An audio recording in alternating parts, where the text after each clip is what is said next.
Breaking news చూస్తున్నాం. పోలవరం ప్రాజెక్టులో దెబ్బతిన్న డయాఫ్రామ్ వాల్ ని ఏం చేయాలనే విషయంపై స్పష్టత వచ్చింది. దాని స్థానంలో కొత్త డయాఫ్రామ్ వాల్ నిర్మించాలని నిర్ణయించినట్లు కేంద్ర జలసంఘం చైర్మన్ ఖుష్విందర్ ఓహ్రామ్ స్పష్టం చేశారు.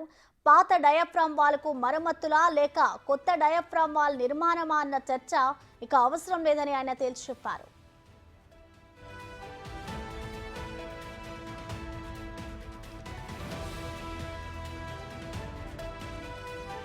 కొత్త డయాఫ్రామ్ వాల్ ఏ ప్రదేశంలో నిర్మిస్తే బాగుంటుంది, ప్రస్తుతం ఉన్న డయాఫ్రామ్ వాల్కు ఎంత దూరంలో కట్టాలి, ఎలా నిర్మించాలన్న అంశాలపై నివేదిక ఇవ్వాలని విదేశీ నిపుణులను కోరారు. పోలవరం ప్రాజెక్టులో 4 రోజులుగా పర్యటించిన విదేశీ నిపుణులు ఇక్కడి సాంకేతిక సవాళ్లు, సమస్యలపై అధ్యయనం చేశారు. నిర్మాణాలకు అంతరాయం ఉండకపోవచ్చని అభిప్రాయం వ్యక్తం చేస్తున్నారు. నిన్నటితో నిపుణుల పర్యటన పూర్తయింది. 2 వారాల్లో మధ్యంతర నివేదిక ఇవ్వనున్నారు. తదా అనుగుణంగా డిజైన్లు, నిర్మాణాలకు రంగంలోకి దిగనున్నారు.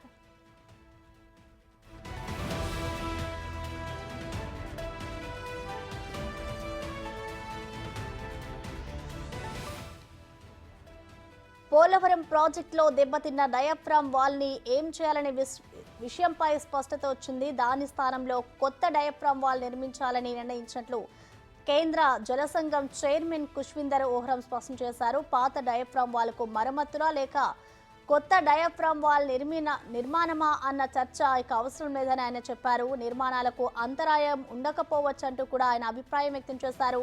దానికి సంబంధించిన డిజైన్లు, నిర్మాణాలు కూడా చేపట్టేందుకు అధికారులైతే సిద్ధమవుతున్నారు.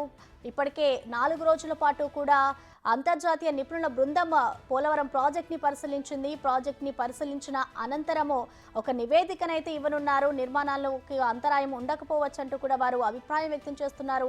నిన్నటితో నిపుణుల పర్యటన కూడా పూర్తయింది. దీనికి సంబంధించి 2 వారాల్లో మధ్యంతర నివేదిక కూడా ఇవ్వనున్నారు. దానికి సంబంధించి డిజైన్లు, నిర్మాణాలను కూడా రంగంలోకి దిగనున్నారు.